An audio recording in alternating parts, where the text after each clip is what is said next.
tarix boyu Peyğəmbər Salavatullahın dövründən, İmam Əlinin, İmam Hüseynin, bütün məsumlarımızın dövründə elə bu dinə qarşı çıxanlar olub və bu gün də var və elə o iki zümrə davam eləyir.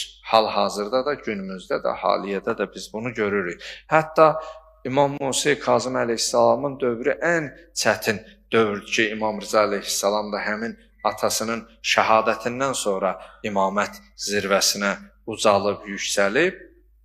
Tarixdə var, İmam Musa Kazım əleyhissalamın 11 il üst-üstə zindanlıq məhbəs həyatı olub. Allah nahəqdən zindanda olan qardaşlarımızın işlərinə fərəc versin, onları cismani azadlığa qovuşdursun inşallah.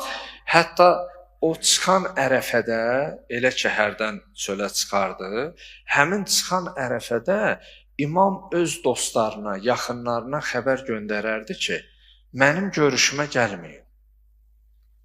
Gəldikdə canınız, malınız xətərdə olar. Görün, imam tərəfi necə müdafiə edib, necə qoruyub.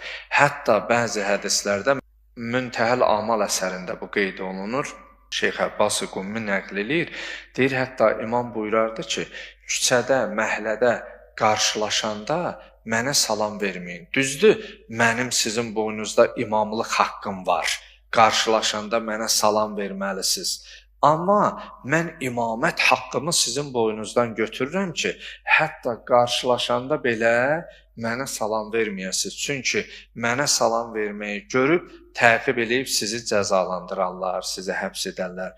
İmam elmi imaməti ilə öz tərəfdarlarını, ona sevgi, rəğbət bəsləyənləri bu şəkildə belə qoruyub, saxlayıb.